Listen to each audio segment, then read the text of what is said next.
Now let's look a little bit into mind concept. Although I don't know what will I be saying to you right now, but let's look into mind concept. Well, first of all, what is mind? Mind is basically just a bundle of thoughts. It's like a huge computer of memories and huge computer installations. And by this we could say a mind is something that most definitely has information in it. Well, so far this seems pretty reasonable, pretty useful, but the problem with computers is that they mainly causes problems. Like they hang up, they hang problems, and so on and so on. Well, this is the same with mind. But also this would be any troubling. You just restart it and it works again just fine. You go to sleep, you wake up, and the mind works also just fine. The thing is that mind creates, but it's not the mind that creates the ego idea of I.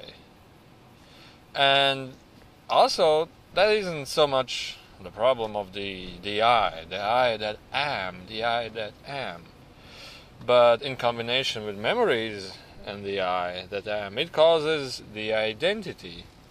I am something. Well, most obviously, I am something because everything that I know, everything that I have learned has the identity of it. Well, I remember this is car. There's a car driving. How do I remember it? Because it's white. How do I know it? Because I drive with it very, very regularly. Okay, so I would say this is mine. But then there's starting happening another duality, things that come up in the mind. How do I know that this is a good? Because obviously somebody has a good car, somebody has a bad car. How do I know that good and bad car?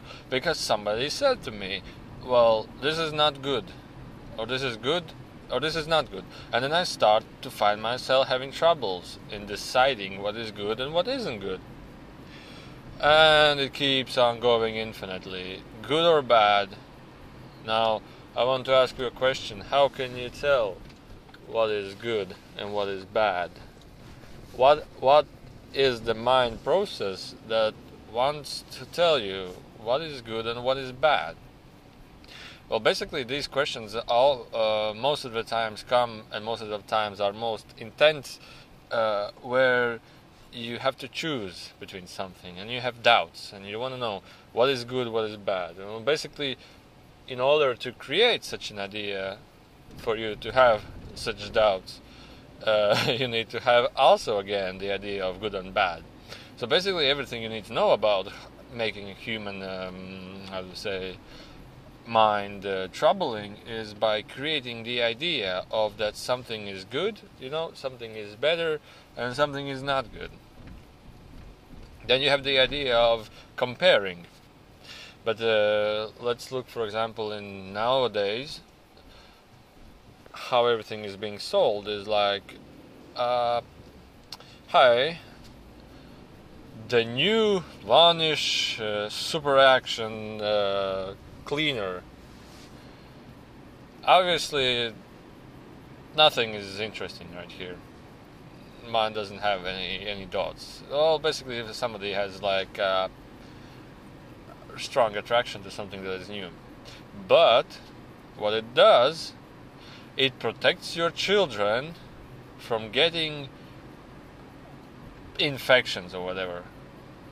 And then everybody's starting, okay, I obviously have to fear about that because it's meaning to protect me. The phone is calling me. Nothing important. So again, people are like being controlled, or maybe not controlled, but I've been when I started the channel, I was like amazed how simple it actually is. To order to sell something, you have to get to the fear parts, because all society is mainly fear controlled. And what is fear? If you can tell me what is fear. or depending on fear of the children getting so what, is basically the not knowingness of the unknown. Nobody said that you convinced. So basically, in order to make the population more and more controllable, you have to like pump the ideas of that there is always something unknown. There is always something unknown. There is always something unknown. In fact, that we need to fear from something unknown because we don't know what it is and it may be harmful for us. For example, nobody knows that if we die, we actually start to wake up. We actually start to get all the understanding that we ever need. Nobody knows that, and it has to remain that nobody knows that, because if somebody knows what happened after we die, then nobody will have fears anymore. Well, not that much fears, because mainly what the human mind fears is about losing itself, and the mind doesn't understand what does it mean losing itself. It's like I will not exist. How does it work, not exist, and so on. So basically, all you need to do is accumulate, increase level of fear, level of not knowingness, level of misunderstanding, level of disconnectivity, level of everything, to make the society more and more controllable. But let's look again about the mind. So basically, when mind is being so much pumped with such belief systems, such garbage, you would say, television is complete garbage, how does the mind actually chooses to believe in something? To believe in something, first of all, you need a visual approach on it. You have the visual inspiration of it. You have the visual signature of it. For example, there has been an earthquake. A human mind has to see it before. Okay, I see there's an earthquake. And then it has to put some kind of information on it. And to get some kind of information on it, basically, if you see earthquake on YouTube, you don't have any ideas of it. First of all, it's something new that nobody has known before. Oh, okay, so that's getting more interesting. Then you have to know that there is some kind of a specialist, something that is high class to be a specialist, that gives his comment on it. Well, basically, that's some kind of a person. And then you always need a society to say something on this. So there's the innocent people that say something on this. So it goes on and goes on, and then the mind starts to believe. And what is believe is because believe, basically, if you believe in something, you can describe it. What does it mean that I now believe in this? For example, I believe in something. What does it mean? What does the belief itself mean? How does this actually work? How do you say, I believe now in this? What does it mean? I believe now this. I give myself some kind of I don't know how to explain, lack of knowingness, or lack of belief, or lack of self-conviction, or lack of the way of learning that there can be another way, there can be something else. It's like giving myself up that this is how it is, and I'm okay with this. It's like I'm somehow in myself weak. I'm somehow dedicated to this information that this is how it is. I'm somehow weak. I'm somehow feeling unworthy. I'm somehow feeling all the way you can feel. I don't know. I don't have the exact words to explain it. And then I can say, yes, I believe this. Yes, I believe this. For example, I believe that this is how it was. What does it mean? I know that this is how it wasn't. What does it mean? It has been like this and not any way around. What does it mean? Who cares how it was? Who cares how it will be? Why do you have some kind of a definition or self-installation package that you somehow limit yourself to the idea of that this is how it is, was, and will be? Why do you create something like this? Why is it necessary? Then we go ahead. Basically, the most strongest point of the human mind is that it creates some kind of identity. It wants to identify itself in some kind of a form. Well, basically, I would say, for example, from my point of view, there are spiritual leaders. You would say, I am the leader. I am that. I'm supposed to be serious. I'm supposed to be like this. I'm supposed to wear white collar. I'm supposed to say only good words. I'm creating some kind of identity of this is how it's supposed to be, this is how it's supposed to look, and this is how the others would reflect to this idea. Why do you create such an idea?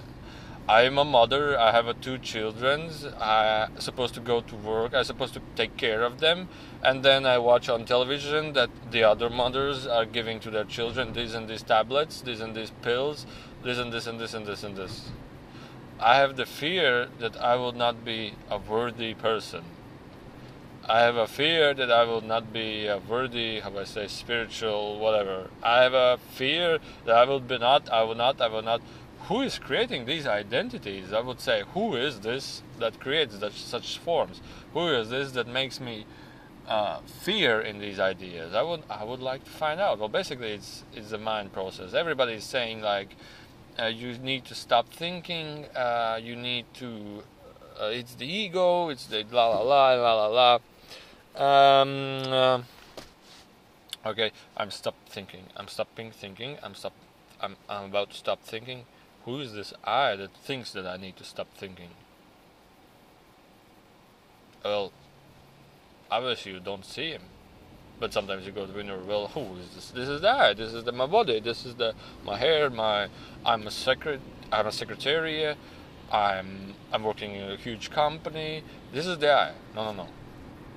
Who is this I that said I'm a secretary? I'm a spiritual person. I don't eat meat because a spiritual person doesn't eat meat. Who is this I that creates such concepts? From where these concepts start from? How can you know what is good and what is bad? Why do you even tell what is good and bad? Because there are many people that stop eating meat, and there's nothing bad with it. But there are people that constantly eat meat because they are afraid to not eat meat, because many doctors have discovered that you are healthy if you eat meat. And then again, there are many doctors that have discovered that you are wealthy if you don't eat meat. No animals, whatever. And it's a matter of which bucket you are in.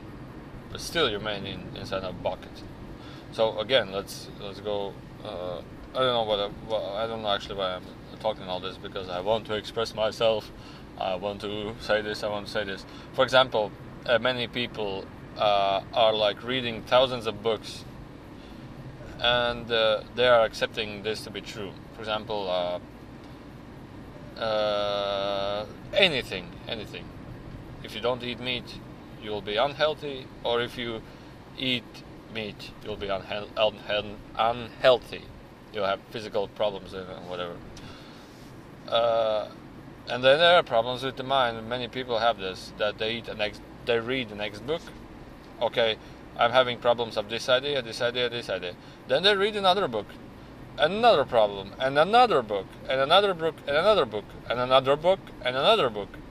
And they are having millions of problems now. They do not know what is good and what is bad, and they are like left inside of, you would say, darkness and feared, and because many doctors said that this is good and this is bad.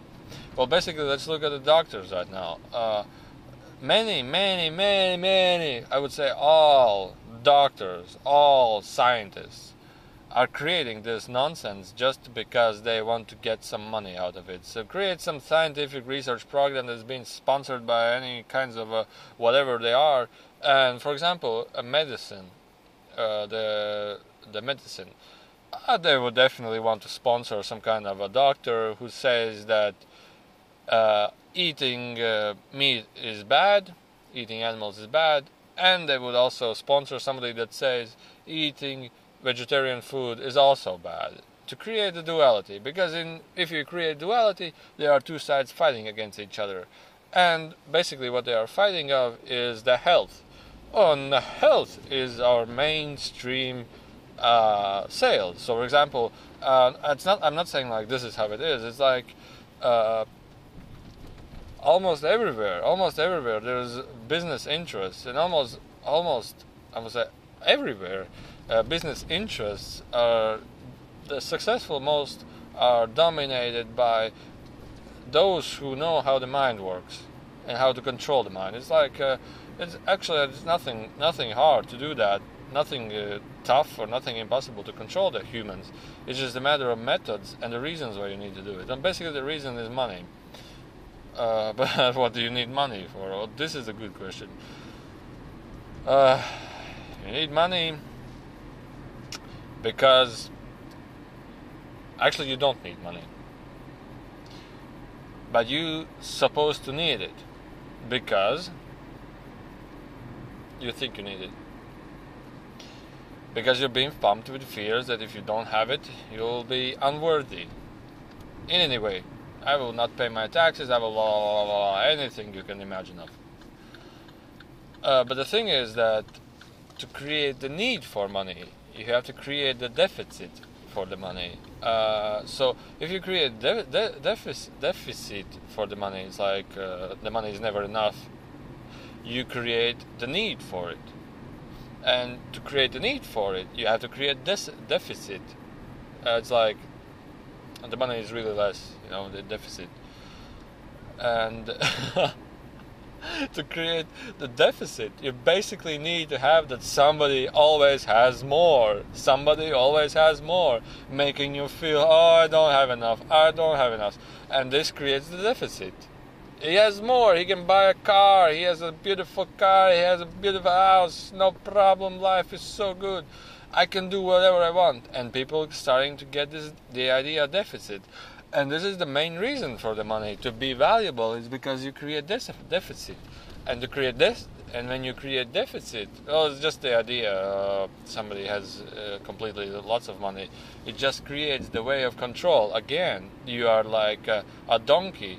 You don't give him food, and then you give him the carrot in front of him, and he'll do everything what you tell him to do, because he thinks he needs the carrot.